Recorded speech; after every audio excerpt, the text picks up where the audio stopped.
इससे पहले मैंने बनाया मेरी डाइट प्लान और उसमें मैंने बताया कि मुझे तरबूज़ ने ना सुबह से एक बहुत बुरा ट्रॉमा दिया हुआ है। मेरे साथ इतनी बुरी हुई है, मुझे समझ नहीं आती मैं किधर जाऊँ? मतलब अवाम मेरे साथ क्या करना चाहती है और मेरे साथ बाकी लोग भी क्या करना चाहते हैं, मुझे नहीं समझ आती। हुआ ये कि मुझे एक निजी चैनल ने कॉन्टैक्ट किया कि हमने तरबूज़ पे वीडियो बनानी है और हमने उसमें ये बात करनी है जो तरबूज़ को टीके लगाए जाते हैं उस सारे के बारे में। मैंने कहा ठीक है, आप मेरे क्लिनिक आ जाएँ, वो क्लिनिक आ गए और वहाँ पे उन्होंने कहा कि आपने बताना है तरबूज़ को टीके लगे हों तो क्या नुकसानात हो सकते हैं। मैंने उन्हें कहा कि ठीक है, आप इंटरव्यू शुरू करें, मैं देखती हूँ मैंने इसको कैसे लेके चलना है। और पूरे इंटरव्यू में मैंने बताया कि तरबूज को टीका पाकिस्तान में रह के लगाना एक बेवकूफ़ी का काम है। उसकी वजह ये हमारा एक ज़रूरी मुल्क है, उसमें वैसे ही बहुत अच्छी क्वालिटी का तरबूज मिल जाता है। क्या ज़रूरत है किसी को कि उसको टीका लगाएगा? जब तरबूज को टीका लगाया जाता है तो वो 1 से 2 घंटे के अंदर-अंदर ख़राब हो जाता है, क्योंकि जब आप उसको पंक्चर करते हैं तो उसके अंदर माइक्रोबियल एक्टिविटी शुरू हो जाती है। वो 1 डेढ़ घंटे के अंदर-अंदर ख़राब हो जाएगा, तो फिर तो उसका कोई फ़ायदा नहीं होगा। जो भी बंदा तरबूज बेच रहा है, जो भी दुकानदार है या किसान है, जो जिसने भी तरबूज को टीका लगाया, उसको अब उसको 2 घंटे के अंदर-अंदर बेचना है, जो कि मुश्किल है। भई हो सकता है ग्राहक आए, हो सकता है ना आए, तो ये बेवकूफ़ी है कि वो तरबूज को टीका लगाएगा। फिर अगर आपने तरबूज को टीका लगाया तो उसका जो शेल है ना, वो पंक्चर हो जाता है। उसपे आप ज़रा-सा उसको एग्ज़ामिन करेंगे तो आपको वो टी इतना मोटा उसका शेल होता है, आपको वो टीके का मार्क नज़र आएगा। मैंने यही सारा कुछ मैंने इंटरव्यू में कहा और उन्होंने उसको इस तरह से चलाया कि तरबूज को अगर टीका लगाया जाएगा तो वो पंक्चर नजर आएगा। स्टार्ट उन्होंने यहाँ से किया और फिर उनका अगला सवाल था क्या हम दूध का मिल्क शेक बना सकते हैं, तो मैंने उस पर कहा कि ये लोगों में हैजा कर सकता है, हर एक का डाइजेस्टिव सिस्टम बेहतर है, तो हर एक ने अपने हिसाब से इसको लेके चलना है। तो वो अगला क्लिप, हाँ तरबूज को अगर टीका लगाया जाएगा तो उस पर पंक्चर का निशान नजर आएगा, ये लोगों में हैजा कर सकता है। मीडिया वाले ऐसे ही करते हैं, हम मीडिया वालों को नहीं रोक सकते। मैं अब दूसरों को क्या कहना है, मेरा अपना चैनल एक मीडिया का ग्रुप भी चला रहा है और वो भी मेरे चैनल मेरी कभी कैप्शन देखे ऐसे ही कैप्शन लगाते हैं कि मैं कहती हूँ यार ये क्या किया, और वो आगे से मुझे कहे कि तू चुप कर, सानू अपना काम करन दे। ऐसे मुझे जवाब देते हैं। ऑब्वियसली ये उनका काम है, उन्होंने ऐसे ही हेडलाइंस चलानी है।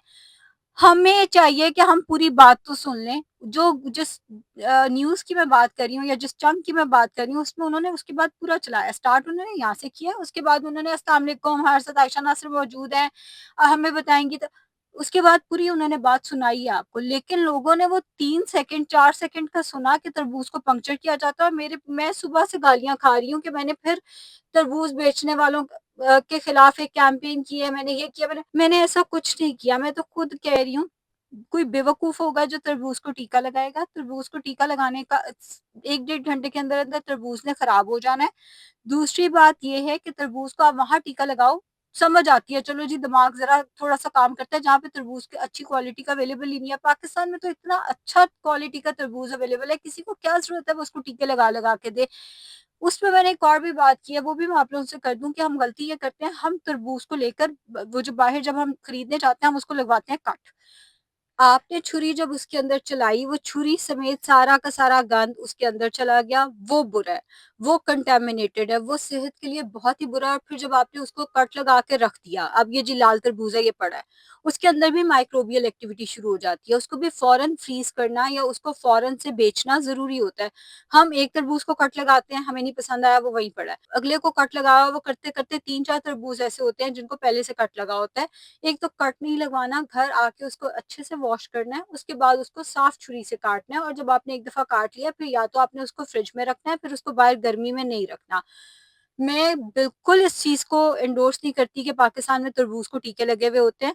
हाँ, उन्होंने फिर एक और सवाल पूछा कि अगर मान लें तरबूज को टीका लगा है तो उसकी क्या निशानी है। उसकी निशानी मैं आपको बता देती हूँ, लेकिन फिर वही बात कि कोई बेवकूफ होगा जो टीका लगाएगा। अगर लगा है, एक तो वो उसका शेल पंक्चर होगा, दूसरा वो जो उसका शेल अंदर से व्हाइट होता है और फिर उसका तरबूज शुरू होता है, वो जो सफेद कलर का होता है वो सारा भी रेड हुआ होगा, वो जो अंदर से उसका खोल होता है वो सारा रेड हुआ होगा और कुछ ज्यादा ही रेड हुआ होगा। फिर उन्होंने कहा कि जब हम टिश्यू से डैब डैब करते हैं तो रेड क्यों हो जाता है टिश्यू पेपर, वो इसलिए हो जाता है कि तरबूज के अंदर एक नेचुरल चीज होती है लाइकोपीन, जो कि लाल रंग की होती है। जब आप उसको डैब डैब करोगे तो वो तरबूज का नेचुरल लाइकोपीन है जो साथ आएगा।